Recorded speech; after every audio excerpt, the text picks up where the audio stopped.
Welcome back. How was lunch? Good? Are you already experiencing the dip, the post-lunch dip? I have that sometimes, maybe. Well, good. We have two very interactive speakers today as the next speakers, actually. One of them, some of you who have been at the Backend Summit already know her. The other, maybe as well, but more maybe from seeing on a screen or on other conferences. And today they're going to tackle the question regarding how can you find your way when Java features are launched and maybe it feels like a lot and you might be overwhelmed. And they are going to guide your way. Everything else I wanted to say, I just learned that they are going to say it themselves, so we'll leave it up to them.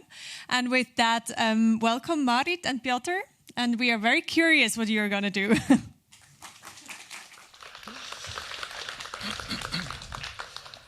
Yes.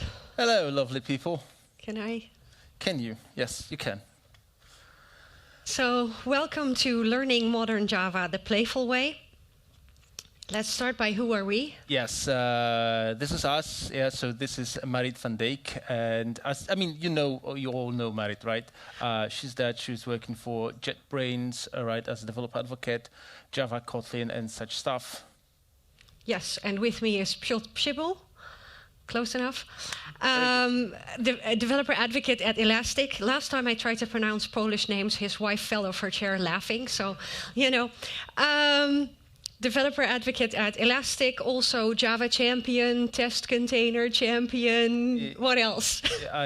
Yes, some of that. We're both Java champions, right? As you can tell by the polls. Yeah, yes. But let's jump maybe to a more important question, which is, who are you? Apart from being like ING people. Who's a developer? Okay. Counter question. Who's not a Java developer? Oh, who's not a developer? There are managers in the room. Uh-oh. Okay. Yes. You know this? So you know that Java 25 was released yesterday. Who's running Java 25? In production. In production? Later today, Johannes said. Okay. So, the bar has been raised. Oh, our friends over there in the back. Yeah. In production? Nice. Okay. Impressive. So for Java 24? Java 24? 21? Nice. Not too bad. Any below 17? Yeah. 11? 8? Okay, cool. Well, they're pretty up to date. Yeah. Not bad. Okay. So what are we going to do today? We're going to look at various features from recent Java versions. Not all of them, obviously, because we only have 50 minutes. Yeah, so we don't have like a whole day for running like a proper training session. You have to like... If only we knew people who could do that. It's just like we have 50 minutes. And we're going to do so using demos. Because, well, I'm fairly comfortable in the IDE for reasons. Wrong one. Obviously, we're going to do demos. But with that, this is your slide. Yeah, Romani ite domum, sorry. Caveat auditoris is, do you know the American caveat emptor? Let the buyer be beware. All right, so this is caveat auditoris. Let the audience be aware, right? So we can say anything, and it's your job to verify and not to blindly trust people who are talking to you, like from stage, from screen, and everything. Of course, we will do our best, right, to be factual, accurate, and so on. But we're just two mere human beings. We can like make mistakes, right? And as Marit said, we're going to, or this session is supposed to be somewhat like demo heavy, right? So we like to play it, or I like to play it, and Marit kindly agreed, to have this like sort of scientific mindset, right? So you set an experiment, right? You set your expectations, you run an experiment, and then you verify, you validate, or you debunk your hypothesis. So with that, we are going to be a bit more a crazy scientist today. We're not doctors, at least I'm not a doctor, right? And maybe we'll Doctor of bad jokes, maybe. Yeah, maybe we'll be goofing around, maybe we'll be like I don't know, saying weird words or something. Yeah, and if you want to be a scientist, you need to have like a few pens in your like chest pocket. And if you're really lucky, you do that at exactly the same time, and you get your picture taken. Yeah. Yeah. So you've seen the memes. Now you see us. So now you get probably why is it playful way, right? Not just like a PowerPoint karaoke, 4 times 3 or so on. It's not even PowerPoint. Yeah, it's not even PowerPoint. Yeah. But just to be sure, this is our current state of understanding or misunderstanding, as the case may be. Of course, we tried our best to get it right. So how can you stay up to date with Java? Obviously, you can attend conferences like this one, or maybe you go to other conferences. JFL is coming up in November. Go see that. You can go to your local jugs. Johan might know of one. Or if you can't attend jugs in person, although, if you live in the Netherlands, I don't know how many jugs we have here now. So many. I think you can visit a jug anywhere near you in the Netherlands. But if you can't, there's also virtual jug run by our friends. Obviously, you can read the JEPs. Yep. You can read the JEPs, which are the documentation. And if you're into reading, you can also follow the blogs, right? There is, for example, IntelliJ's blog, there's my blog, there is Inside Java blog by the Oracle people, and there are many, many, many more, right? So, if you're looking for excuses, I didn't know how to learn about this, right? I'm sorry, you're out of them. Yes. And what do you see in this slide? And normally people say the wall of text. Yeah. So this is the wall of text describing what has happened yesterday. Yeah, so yesterday what happened was Java 25 was released, right? And these are the JEPs 18, if I see that correctly. And we have many interesting features happening, right? So there's, for example, structured concurrency, which we'll be covering today. There's values coming alongside the primitive types, vector API, and so on. Like many things related to measuring how your stuff is running, right? A lot of stuff related to performance. Also, when it speaks to performance, there's like compact object headers. Without recompiling your code, you can have you can save resources, right? So you don't even have to rejar your stuff. You just run it on modern JDK, right? Yeah. So there are features or changes to the language that make the language easier to use, as we'll see. But there are also changes in the JDK that make your application run faster. And give you more performance insights, for example. So by just upgrading your JDK, you already get benefits from newer Java versions. Yes. And so how did we get here?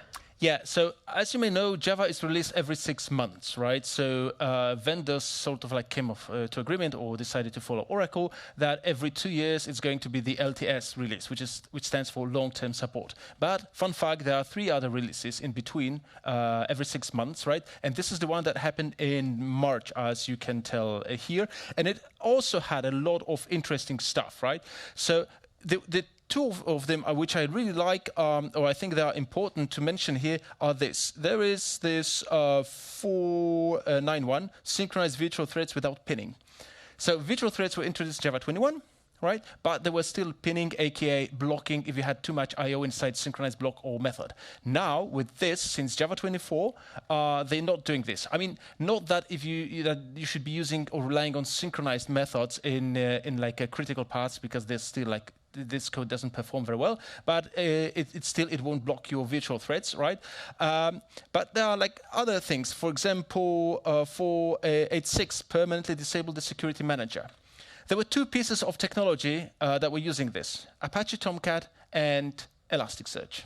Right. So as you can see, staying up to date can be challenging at times because you are relying on something and now you have to do something else. And as far as I can tell, for JetBrains, these releases also can be problematic. Yeah. So obviously, as IntelliJ IDEA is the most used IDE for Java development, we need to make sure that we support all of the latest Java. We aim to support all of the latest relevant technology, so Maven and Gradle, etc. as well. But we have to stay up to date and make sure that you can use IntelliJ IDEA with the latest Java versions, but also offer you support for features, both stable features and preview features, as we will see. Obviously, preview features might change, so we might also have to change whatever features we've implemented, or even preview features might get yanked, like string values or string templates, which they decided to not release. So all of the work that we've done for that, unfortunately, yes. The bottom line for this is this. We both know, and our teammates, that these updates can be painful, right? But one of the principles of being agile is, if it's painful, do it more often. Which means maybe you shouldn't be jumping from LTS to LTS every 2 years, but maybe you should be running these updates every 6 months. For example, if you had checked already how virtual threads are working for you without pinning half a year ago, you can now have one less thing to worry about when jumping to Java 25. Yeah, or at the very least, make sure that you kind of stay up to date on what's coming. Yes, but let's start with something simple, right? One does not simply teach Java programming, because Java is known for a few things, and one of them is that it's not easy to teach people because there's a lot of ceremony and so on, right? If you're trying to bring university graduates, bootcamp people, I don't know, even children at elementary school, right? So Java is notoriously, or has been known for being difficult. Or challenging to learn. So let's start with something simple. There's this other language frequently mentioned as an example. Now, do you know what language this is? Don't be shy. Java. Did I hear it right? You're saying Java? Yes, this is Java. It's Java 25, exactly. And if we bring it, this other language, suddenly there's not that much difference, I would say. And some could even say that this other language requires more ceremony now to run a simple void main method. Even though it's argued that this other language is better for teaching, that is no longer the case in our opinion. Yeah, so as you can see, it has changed, right? So it's not just garbage collectors, virtual threads. It's also for the people who want to enter the community, the industry, the ecosystem, right?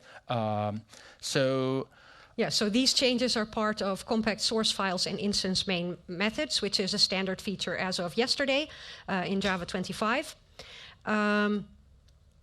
and that means not just for students, but also for developers. If you want to quickly prototype something, you can now start a Java compact file. IntelliJ will give you a standard name, so that solves, one of the hard problems of computer science. How to name it, right? Because there are two hard problems in computer science. Yeah, naming, cache invalidation, and off-by-one errors. Thank you. And we also introduced some convenience methods, so you can easily read from the console or print to the console using a print line or read line. So we can print line hello world, thank you, and we can quickly run that to say hello world. So obviously we've all written code like this, maybe not in Java or even English, but we can quickly get started with prototyping, and if we want to expand it into our prototype into a larger application, then we can grow our code from there. So it's easier just to get started and try out some stuff. So we are no longer just stuck to JShell, right, for prototyping. We can just benefit. We can just use our IDE. I like to use my IDE. Yeah, obviously. So Hello World got a lot simpler. You don't even have to import the print line anymore if you put IO print line. Yeah. So with that... It's this time again. Yes. Yeah. My lovely co-speaker wanted to add this slide, and the first time that we did this talk, immediately the demo failed. So, please Seriously. Pray to the demo gods for us. Thank you. And with that, yes. So we created some code. Obviously, as developer advocates, we don't run stuff in production anymore.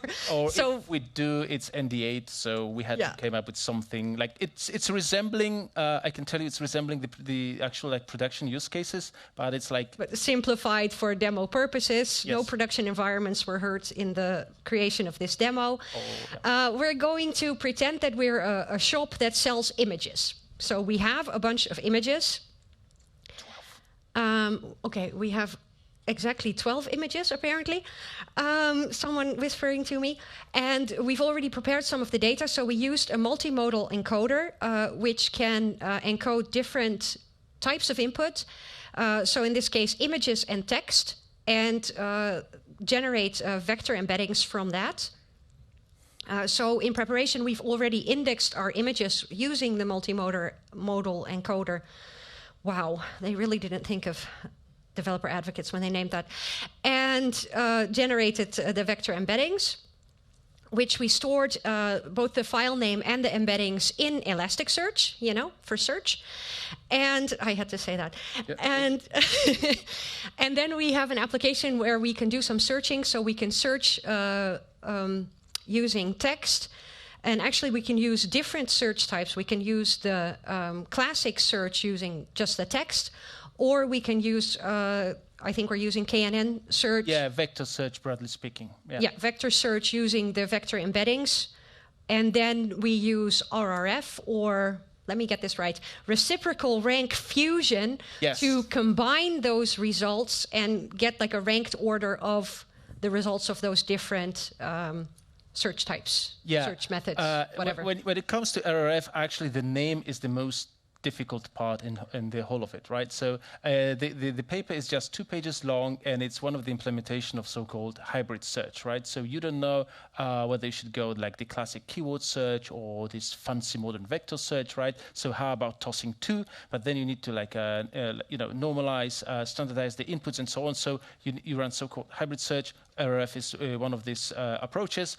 I think it's a feature of a commercial Elasticsearch, but today we're running like a free and open source version, like of everything. Yep. So we have just re-implemented it, right? And in the end, you get like a list of results, pretty much like you get like results from Formula 1 races, right? There's math behind this, but yeah. Okay, so what does that look like? Let me close this one. So let's run this application. And let's see if it runs. Yes. Yeah. So we saw that we have some images of fruit. So let's search for fruit. Yes, and you see how it works, right? So fruit has been hit by the classic search, and then the images have been recognized, right? And this is where vector similarities kick in. Like, so we have apples, plums, and more plums. So even though we said just fruit, the images got recognized and matched based on the vector. So see, this is the power of vector search. Yes. Yes. So now that we see that it works, let's go to slides. Let's go to slides. Yeah. Slides. Oh God. To the right. At least now we don't have Bala on the. We have actual Bala. We have actual Bala. Hello, Bala.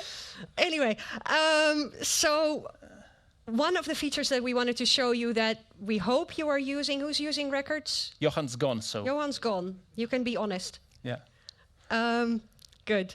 A fair amount of you. So records were introduced in Java 16, and they're immutable, transparent data carriers, so they actually simplify our code by a lot. So let me look in my code. We have a record here. Accidentally, we found, like a Java bean. This one. Query vector. Yeah. So we have a class that is a candidate to be replaced by a record. So if you see any candidates in your code that could be replaced by a record, let's just go ahead and do so, because as you can see, this is much more concise, much easier to read, and a lot of the stuff you get for free. So if you have the original class here, you have to implement your own equals method. You might not create it correctly. The record does that for you, so less chance of bugs as well. Plus, this is just way easier to read, right? So there's that. Another thing that makes writing code or getting started with writing code easier is module imports. So if modules, Java 9, are you using modules? I saw some. Just a few people, okay. Okay. So we can now import module Java base, for example. If you want to know what's in there, you can have a look. It uses all of the, like some of the standard classes that you might need if you start writing a project. So in a compact source file, this is actually already imported for you. You don't have to do so yourself. But now if we clean up our imports, we see that we have a our import list is a lot shorter, so that's easier to read. Obviously, we can collapse it in our IDE, and if we prefer single-class imports, we can do that too. Most coding standards do prefer single-class imports, but importing module Java base, for example, makes it easier to get started or, writing your programs easily. Prototype and stuff, right? Yes, thanks. So that's a standard feature also as of yesterday. And also in the compact source files and instance main methods, this comes with simple I/O, as we've seen. So we have the print line method, but also we can use a read line. So if we go to our method that obtains the queries from the command line, we are currently using Scanner. Who's used Scanner in their coding exercises? Yeah, all of us. Okay, some of us anyway. So we can now use IO read line, and that's actually an overloaded method. So we can copy this and add that here, and then we won't need these two lines or this one. And now if we run it, it will use the read line. So what should we search for this time? Orange. Orange? Yeah, see? So again, we get orange because of the text match, and then we get some other stuff that may or may not be orange, apparently, according to the vector embeddings. Yes, right. Right, so next up is stream gatherers, which, can you briefly this time, because he has a whole talk of about an hour. I think it's one of your favorite features. Can you briefly explain stream gatherers? Yes, it's one of nice people. It's one of my favorite features because I like declarative programming, functional programming. I like this, in these data-driven scenarios when you have a nice paradigm, nice code to read, and so on. Right? So it doesn't feel that imperative, if I say so. Right. So. Basically, right now, as of Java 24, we have this custom intermediate operations, which we can put inside the gather method, right? So if you're not okay with map or filter, I mean, they don't do enough, and they are friends or cousins, which are in the API since Java 8 and 9. Now we can implement something custom. Right, without that much ceremony inside gather. In fact, we could have just gather and map and filter. We could implement on top of gather or inside of gather, right? And then you can go with regular stream operations. There's more to read, right? The slides will be shared with you after the talk. More to watch. These are all YouTube links, including your talk. Yeah, including mine. And sorry, yeah, so we have to demo this. Very nice. So let me find a decent candidate for this. So we shall have a code. Sorry, let me close this. And yeah, very conveniently, just open it for me. Do you know what this code is doing? In 5, 4, 3, 2, exactly. I know. Exactly, but okay, you've been at this talk before. Maybe, yeah. Yeah, exactly. This code is completable futures, supply async, a little bit convoluted, and so on. See, and this is when the ceremony or the signal has hidden the actual message, right? So allow me to actually show you in Git show history for selection. This is the previous version, right? And that was it. See, so we had map.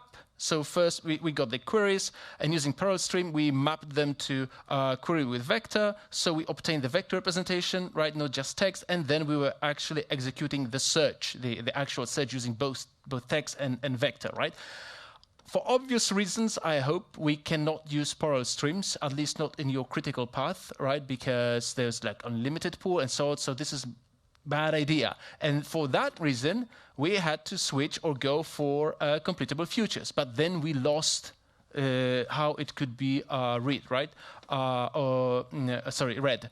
And I mean, maybe streams aren't the best way to just call external system and enrich data and so on. But just for sake of the demo, let me copy this thing.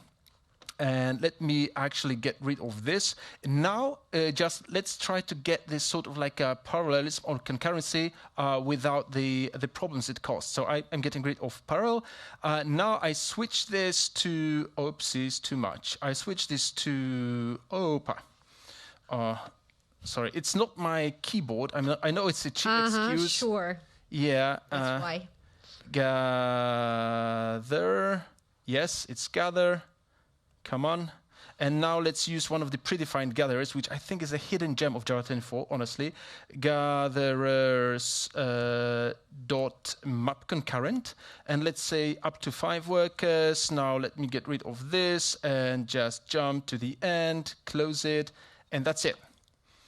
So now I'll be using this stuff. Right. So let's. Shall we rerun or not? How I click here? Let's rerun. And yeah, sorry. We should change to the predefined. Let me change to the. So we don't have to type all the. Yeah. Let's change to the predefined ones. That's a good idea. So we have this one. We have Orange, Apple, Heckscheibenwaschanlage. Bless you. Thank you. Computer and basket. Do you know what Heckscheibenwaschanlage is? Not computer. Okay, du sprichst Deutsch, ja? Oder? Okay. So it is like in your car, you have rear window and you have this sprinkler device. So it's a rear window sprinkler device, so you sprinkle and then you go just wipe it, okay? That's why German is notoriously known for being difficult for the keyword search, and that's why vector search excels with German, for example, right? So that's why we have it. Okay. And if nothing else, now we can win at German Hangman because we just learned a new word. Yes. So. And as you can see, it is working, right? So it's and it found the closest one. So it's like water sprinkling. So it's irrigation, right? Very nice. The bottom line is. Where is this code? The question is it more readable again without these completable futures and stuff?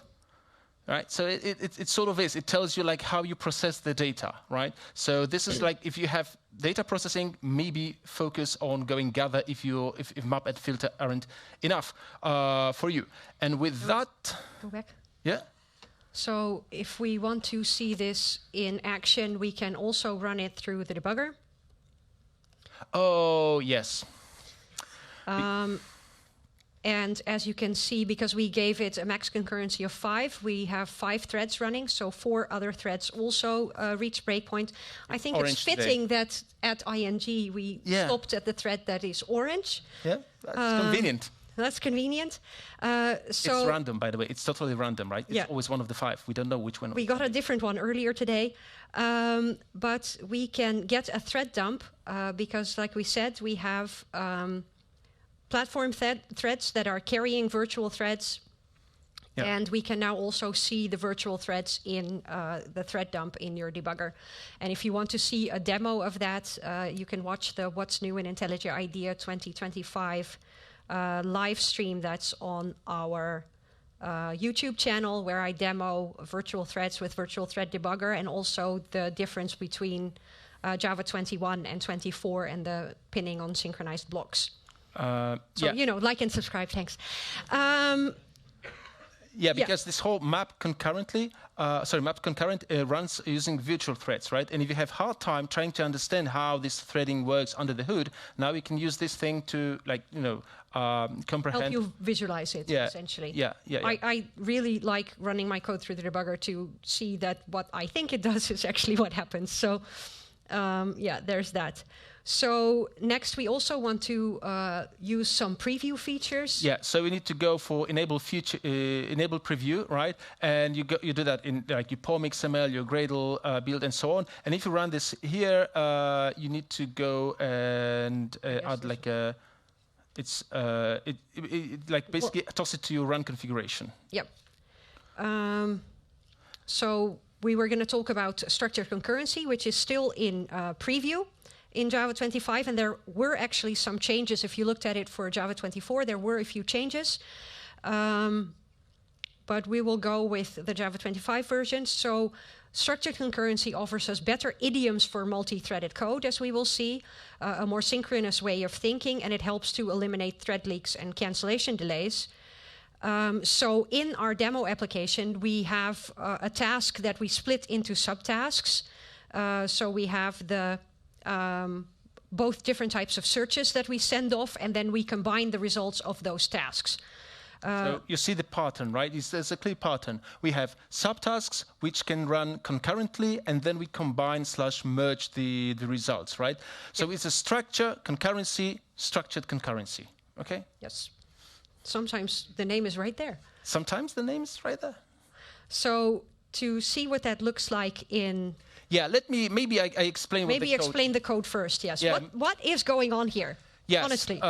So we have this execute search, right? We got the text, we got the vector, right? We got the index name and the Elasticsearch client, and we're going to run this. So first we run the KNN search, right? Because we are implementing the hybrid search on our own.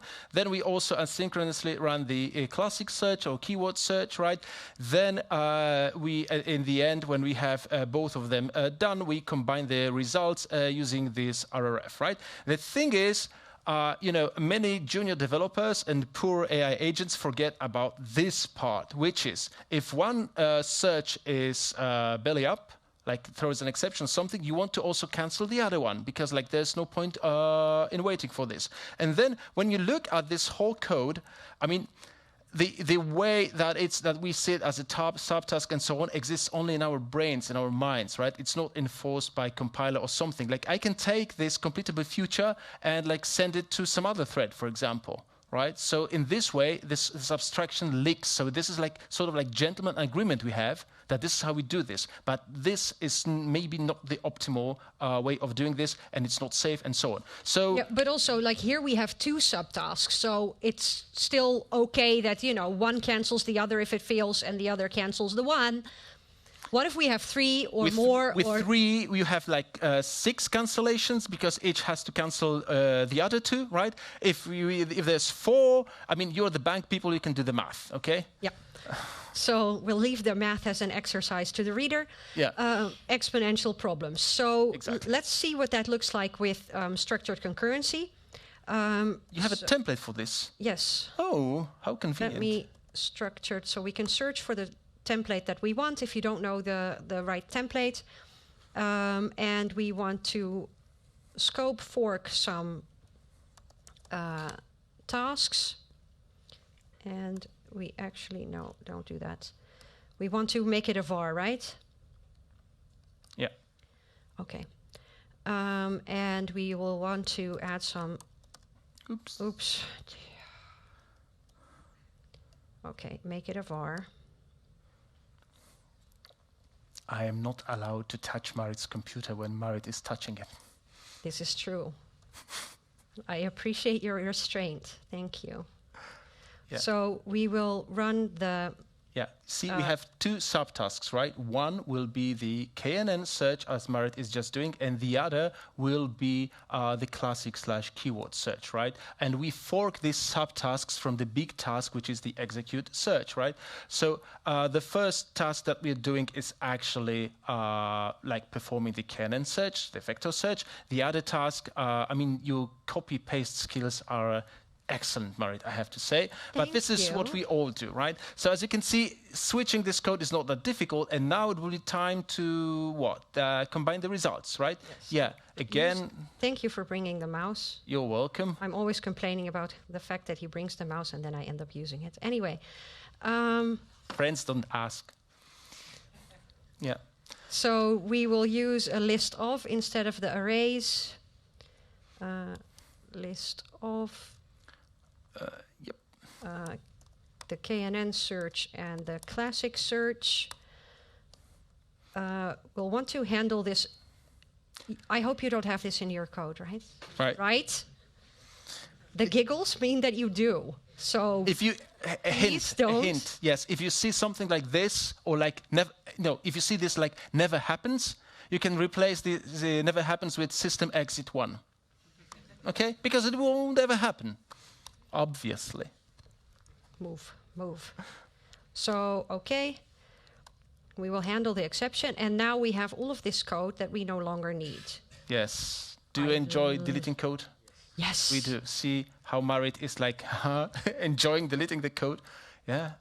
And just make sure to not delete the last curly brace. Should we see if it still runs?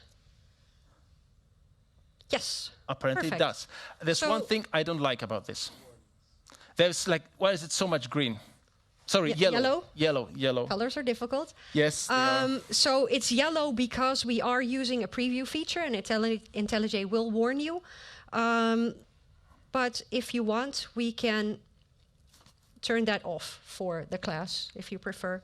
I know he prefers it. It makes him nervous. So Yes. let me undo that. Just IntelliJ will warn you if you're using preview features, because you might not want to do so in production. Yeah, and now if we just come back to this code again a little bit, do you see now this structure and this structured concurrency?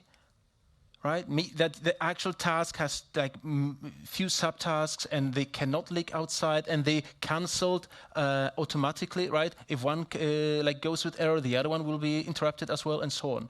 Right, so this is and by default, The fact that it fits on one screen makes it easier to Actually- read as well. actually half the screen. Yeah. Even half the screen. Exactly. Yeah, Oh, sorry, wrong way. yeah. So Yeah, Want to- the part, or like it got revamped for Java 25, right? So now we have this open method instead of constructor when you want to open a structured task scope, and it also allows us to go for joiner and config. So as you can see, this is how it looks like, right? You can then open it with parameters, so you can choose one of the few predefined joiners, so to define your success criteria. For example, if you're calling caches, you're happy when just one responds, right? You have one cache hit, and that's okay.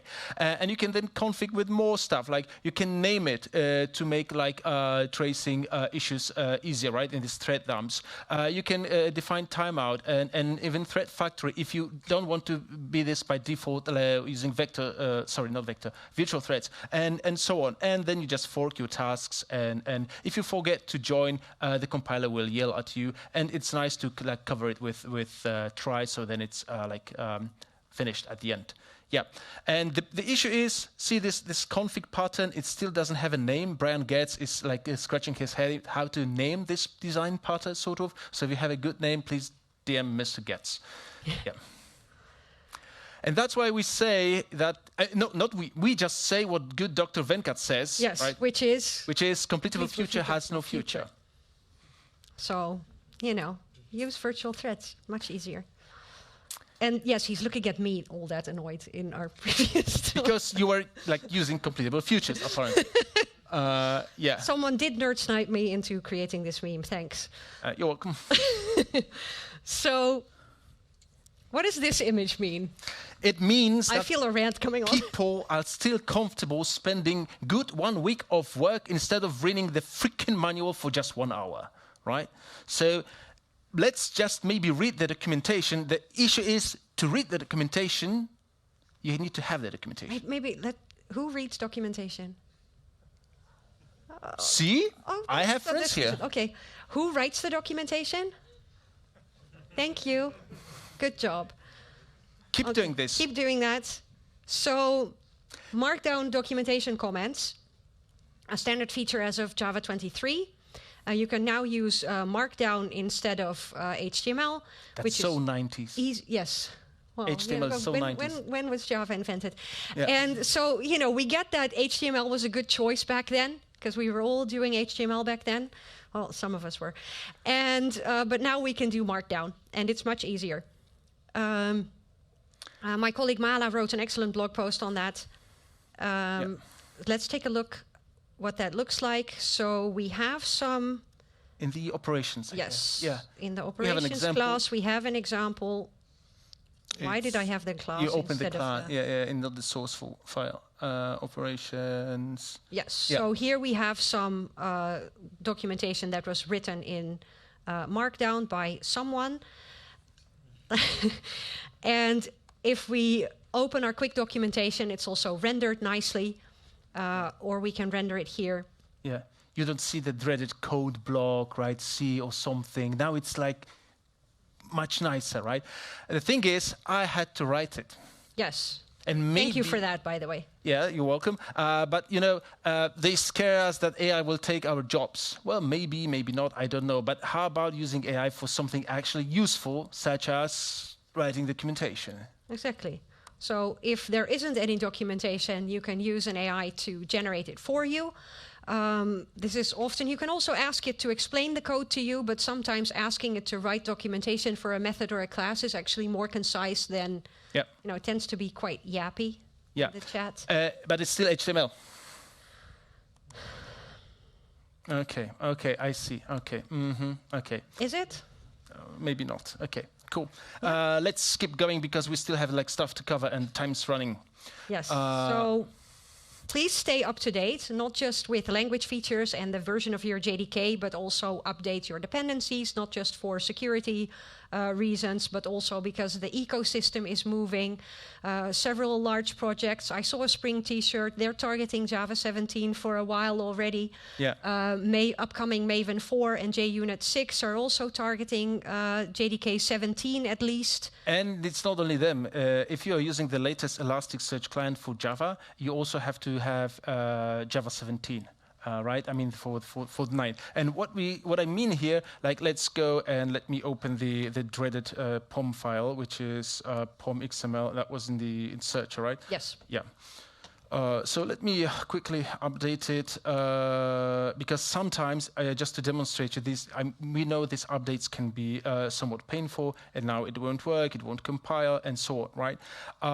And you see, this is how we used to create a client like Elasticsearch version 8 or something. And now maybe we can try the modern way. Let me try to reason with the compiler, and let's go and say, Elasticsearch client dot off, and here we see the same pattern, right? Just for like configuring structured concurrency.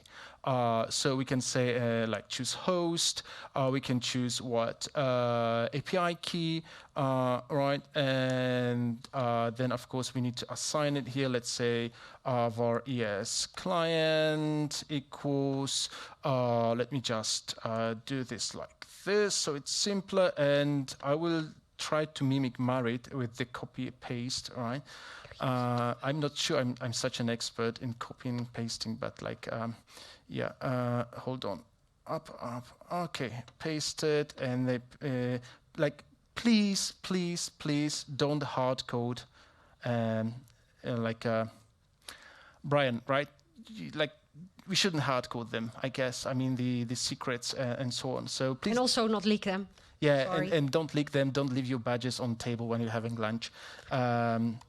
Yes, this is how it looks like now, right? So we don't have the ceremony, and this is what we mean, but let's go for new idioms, right? The same, we should go for the test. The API key should be the API Oh, yeah, it should be the API key. Yeah. I pasted the wrong thing. Yeah, because it's like C. Oh, come on. It's because Daniel's in the audience. So, we have this garçon thingy. Let me like move it like here. Yes, okay.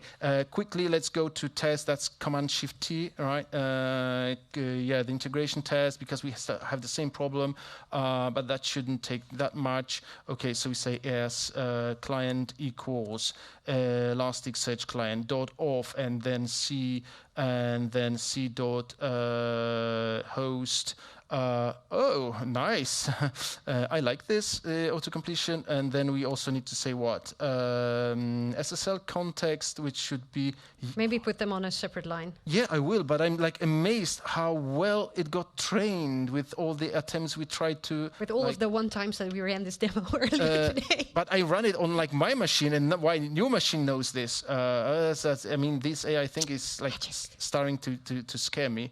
Let's copy and paste this thing. Yeah, you're right. I should go for like new lines, which is like new line here, and new line here, and new line here. And let's just paste it. And it's Java, right? So we toss semicolon, and then I can do what we all love. I know you don't like it when people say Kotlin, but you know, then you don't need to toss the semicolons. Yeah, but it's just the semicolons you win. See? Again, that few lines, and this is it, like the new idioms, the new way of thinking is not just you bump Java version in a POM XML file, right? You need to maybe rethink how you implement new stuff and maybe even refactor the old stuff. Okay, pattern matching. I'm not sure we have time for pattern matching. Let's skip that one then. Yeah. But you can now use, just go down, you can use primitive types in pattern matching as well. So if you have any very long if-else statements that use primitive types, just because you couldn't use a switch there before, if only your IDE could help you with that. So, please use switches instead of long if-else statements. So time for the other demo. Yes. What does this slide mean? Sometimes you need to offer the dragon that is guarding the gold a little bit of machinery. To bribe the dragon, you'll have the machinery, better, faster, and so on. And let me take a little bit gold, right, to spend. Okay. Sometimes you have to convince the people holding the money to let you do the upgrades. So we're going to try to give you some arguments to let them do. We'll try to do this. So Vector API from Project Panama has been incubated, as you can see by this Petri dish, 10 times already. But there are valid reasons behind this, okay? And what does it do in short is this. Let's pretend I'm recruiting you, okay? I'm the recruiter. And we have two arrays. There's one array, array A and array B. And the task is take elements from here, like from corresponding cells, sum them up and put them in this array. How would you do that? AI, okay. Spoiler! Shh. Yeah. Are there ideas? I mean, come on. Are there ideas? Really? They're not currently interviewing. Yeah, but like what we naively do, or like as a first shot, we do like a for each loop, right?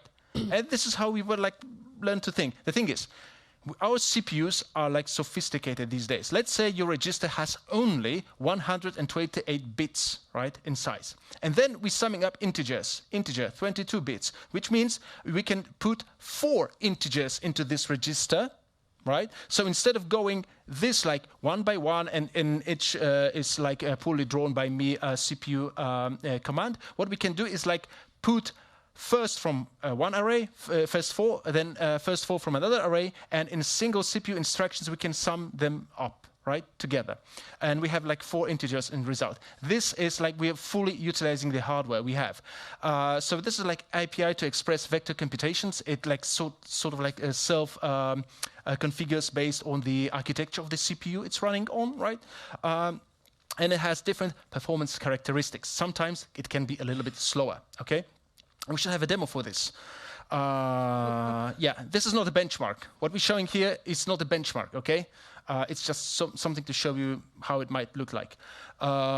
There's something, the imports. Okay, could you organize the imports for me, please? Of course. Thank you. Okay, so going to the operations. Let's run the operations. Yes, so we have prepared a class that, what does this do? Can you tell them while I run it? Just run it. What it does is this. It has, if you scroll down, see, so we are having 2 implementations, Scala and vector implementation to do dot product, addition, and Euclidean norm. These are like handpicked by me because fun fact, they are used for vector search frequently, right? And you could say the vector like addition time is indefinitely faster than the Scala one. It is because scrolling down. That is the implementation. It's not implemented yet. How many vector API specialists do we have in the room? Bala left, I think. So who could write this? That was this AI guy, right? Yeah. Who said AI? Who said AI?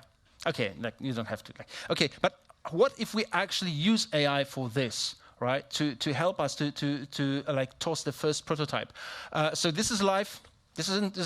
This isn't pre-recorded. We'll see how it works. I do have a pre-recorded one just in case. Yeah, we have pre-recorded one. Yeah, but so we're asking Junie, which is our coding agent, to implement this code for us. So as you can see, Junie is making a plan on what it's going to do. Let me make this a little wider so we can have the plan and the implementation side by side. So it's going to examine our code to understand what to do, and then it's going to start editing our code. We can actually look at the diff.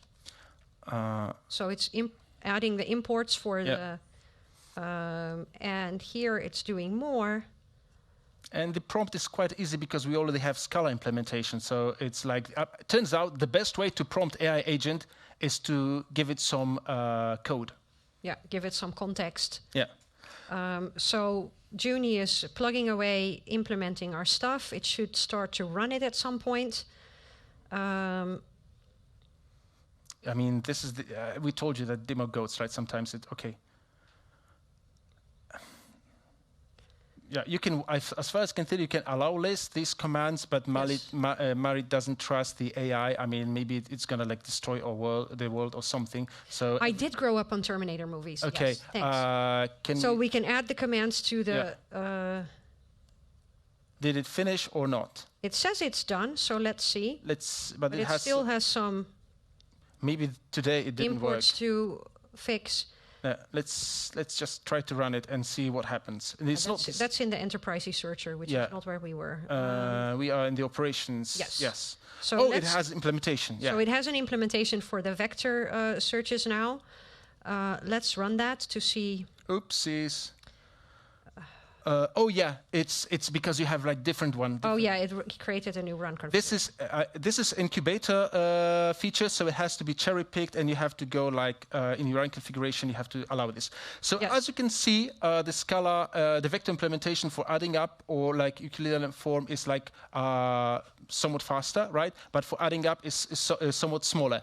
Results will be different at every machine, right? This is just not that it's M1, right? M1 machine. Yes. So anyway, it's like not that modern desktop machine, and with your like, I mean, I'm sorry. I mean, this is the fact, and I mean, on different CPUs, when you deploy it to cloud, your private cloud or whatever, you will have different results. So you have to run this benchmarkish approach in your lab code, right? Yep. Okay. And let's go back to the slides, please, because I want to show you one thing. See, this is when you run your Elasticsearch in local. You can Google Elastic Start Local. This is a nice free project on GitHub. And when you run this, it will show you that it's running on the latest Java when it was released, right? So we always publish images on the latest Java, and the next image will be running on Java 25. And this is, you see, we already add these modules because for many things, like for example for the ESQL, like a new query language, we already benefit from this. The engine, there's a new engine, and it's much faster in many cases just because we rely on this incubator module. So sometimes it's worth the risk, right? So we played with a bunch of features. Yeah, we won't list them again. They're right there. Yeah. And also we're slightly over time, so. Yeah, we encourage you to play as well. And so because each new Java version is easier, faster, better, scooter. Guess what? it's still free, right? Unless you decide to pay for support, of course, then you pay for the support. So the question is, why not use it? That's the question. Why I would do it? I think that's a somewhat rhetorical question. Yeah. So, pretty good for a dead language. If you want Piotr to rant, you tell him that Java is dead. But we don't have time right now. So please provide us with your feedback. I think there are QR codes out in the hall, printed somewhere. You should all know the drill by now.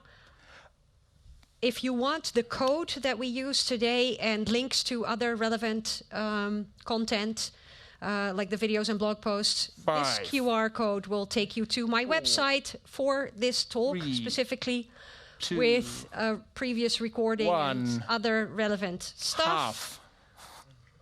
Okay. I still see phones out. Okay. I think they're done. Yeah, cool. Then ask your friends. So, we hope that you were somewhat entertained, but also maybe learned something today. Yeah, maybe it wasn't that painful. And with that, bedankt. Thank you. That's all of your Dutch then, is it? Yes. Thank you, guys. Thank you. It was really nice, very entertaining. Awesome. I think you two should maybe think about having a stand-up comedy. I think this is it. Side gig. Yeah, Amazing. This is it. Yeah, we maybe can take one question if I'm very stretching the timeline, but we have to continue here at 2. We'll be around. We'll be around. Okay. I brought you some elastic stickers if you fancy. Right. I forgot to bring you JetBrains stickers. Sorry. You'll have to ask me back. Okay. We will. I guess. Thank you. Speaking for Johan, who is not here. Okay. Go switch rooms, take a drink. At 2 we continue at least in here and in any other room as well, as I see. Thank you. Thank you.